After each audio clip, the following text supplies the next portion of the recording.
সর্বশেষ খবর হলো সাংবাদিক আনিস আলমগীর সহ 4 জনের বিরুদ্ধে থানায় অভিযোগ করা হয়েছে। আনিস আলমগীরের সঙ্গে আছেন অভিনেত্রী শাওন এবং অন্য 2 জন হচ্ছে মডেল মারিয়া কিশপট্ট এবং ইমতুরাতিশ ইমতিয়াজ। আমি এই নামগুলি আসলে চিনি না, আমার পরিচিত না। শাওনকে চিনি, নানাভাবে চিনি। আর আনিস আলমগীর তো আমাদের হচ্ছে এক সহকর্মী, সহযোদ্ধা, সহকর্মী। আর অভিনেত্রী মেহের আফরোজ শাওন নানাভাবে পরিচিত সবার কাছে। এখানে রাত 2টার সময় আনিস আলমগীরকে রাতে 7:30 বা 8:30টার দিকে আটক করা হলো। জিজ্ঞাসাবাদের কথা বলে তাকে ডিবি অফিসে নেওয়া হলো। রাত্রে 2টায় কে মামলা করলো? রেভলিউশনারি অ্যালায়েন্সের কেন্দ্রীয় সংগঠক আরিয়ান আহমেদ। ভাই, আমি এই রেভলিউশনারি অ্যালায়েন্স এটাও নাম শুনিনি জীবনে। তার কেন্দ্রীয় সংগঠক আরিয়ান আহমেদ, এটাও আমি নাম শুনি নাই। তা আমি নাম নাও শুনতে পারি, মূর্খ সূর্খ লোক, বেশি মানে জানাশোনা নাই আমার। হয়তো এইগুলি বিশাল বিশাল সংগঠন, খুব প্রতিষ্ঠিত সংগঠন, এবং এরকম প্রতিষ্ঠিত সংগঠনের প্রতিষ্ঠিত নেতা হচ্ছেন আরিয়ান আহমেদ। তো রাত 2টার সময় মামলা করছে। কেন মামলা করছে? ওই যে আনিস আলমগীরকে আটক করার খবর শুনে, নাকি আগে মানে এটা ঘটনাক্রমে মিলে গেছে? খেয়াল করেন, আমি কেন এই কথাগুলি বলছি, ধাপগুলো একটু চিন্তা করেন। রাজধানীর উত্তরা পশ্চিম থানায় এই অভিযোগ দেন। কি অভিযোগ? অভিযোগটি সাইবার সংক্রান্ত বিষয়ে, মানে বিষয়বস্তুটা পরিষ্কার না আমার কাছে। এখানে ঊর্ধ্বতন কর্মকর্তাদের সঙ্গে কথা বলে অভিযোগের বিষয়ে পরবর্তী পদক্ষেপ নেওয়া হবে। আচ্ছা, রাত 9টার দিকে ডিবির এক ঊর্ধ্বতন কর্মকর্তা জানিয়েছেন আনিস আলমগীর ডিবি কার্যালয়ে আছে। তার মানে ডিবি কার্যালয়ে বসায় রেখে এই ধরনের একটা মামলার আয়োজন করা হয়েছে। এইগুলি খুব অবাক লাগে, দুঃখ লাগে এই কারণে।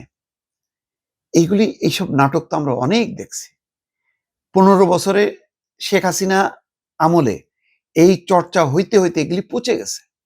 অসংখ্যবার এইসব প্রক্রিয়া নিয়ে এখন যিনি আইন উপদেষ্টা, যিনি আইনের শাসন, মানবাধিকারে বিশ্বাস করে, তিনি প্রচুর এই দুর্বলতাগুলো, এই অসামঞ্জস্যতাগুলো, কোথায় কোথায় আইনের লঙ্ঘন হচ্ছে, কোথায় কোথায় মানবাধিকার লঙ্ঘন হচ্ছে, অনেক স্ট্যাটাস দিত। এবং দেখতাম যে তার স্ট্যাটাস দেওয়ার সাথে সাথে লক্ষ লক্ষ মানুষ, হাজার হাজার মানুষ লাইক কমেন্ট দিত। অবিস্মরণীয় ঘটনা ছিল।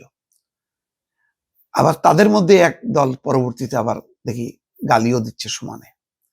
যাই হোক, আমি আইন উপদেষ্টার কাছে মানে জানতে চাই, এইভাবে কি জিজ্ঞাসাবাদের নামে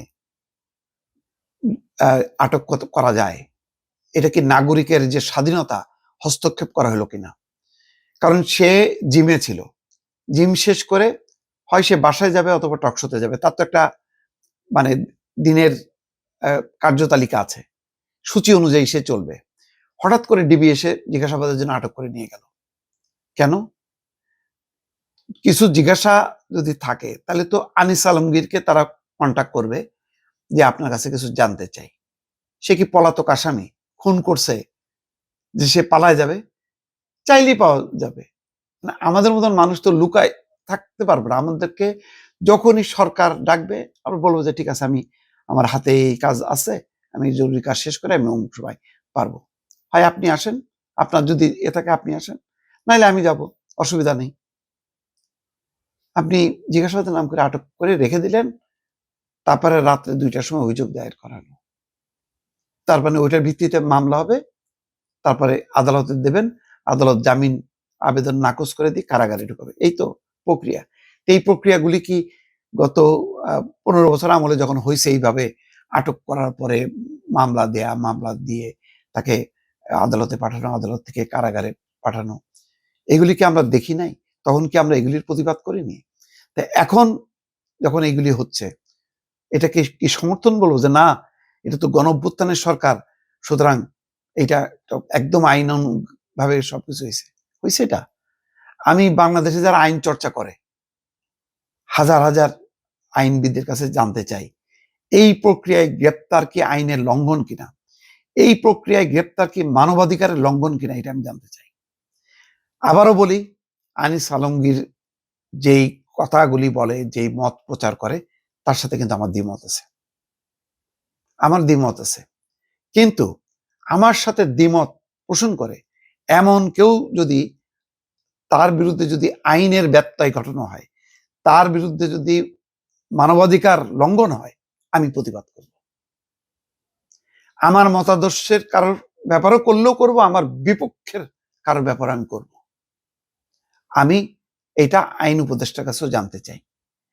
যেই প্রক্রিয়ায় আনিস আলমগীরকে জিজ্ঞাসাবাদের নামে আটক করা হলো, তার মানে তার ইচ্ছার বিরুদ্ধে আটক করে তাকে ডিবি অফিসে নেওয়া হলো।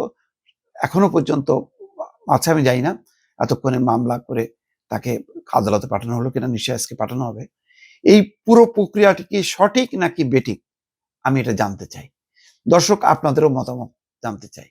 কিন্তু এইটা ভাববেন না যে আমি এই কথা বলছি মানে আমি আনিস আলমগীরের মতাদর্শকে সাপোর্ট করছি।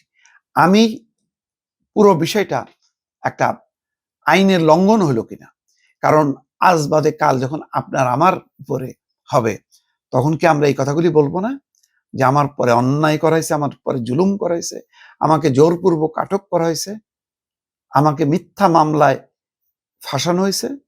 বলবো না? বলবো তো। তা আমি আমার ব্যাপারে বলবো, আমি অন্যের ব্যাপারে বলবো না, অন্যের অধিকার সম্পর্কে বলবো না। আমি সেই প্রতিবাদটা নোট করার জন্য অনুরোধ করলাম। দর্শক, ভালো থাকবেন। আল্লাহ হাফেজ।